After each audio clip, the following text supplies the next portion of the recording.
Hello guys, in today's video I'm going to show you how to fix League of Legends Reconnect error easy and quick. If you want to fix it, it's easy. All you have to do, first click here and type graphics settings.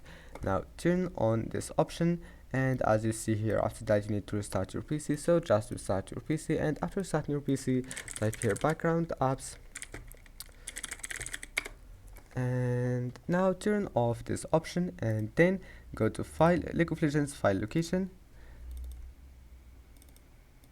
and on here go to League of Legends game, right click on League of Legends properties, then go to compatibility, check those two options and select Windows 8. Now go to change high DPI settings, check this one, click OK, apply and OK, go back and now go to League of Legends, go to settings, game, check this option in graphics section and now click done, and you will find that your problem is fixed. Don't forget to like and subscribe, and see you in the next video.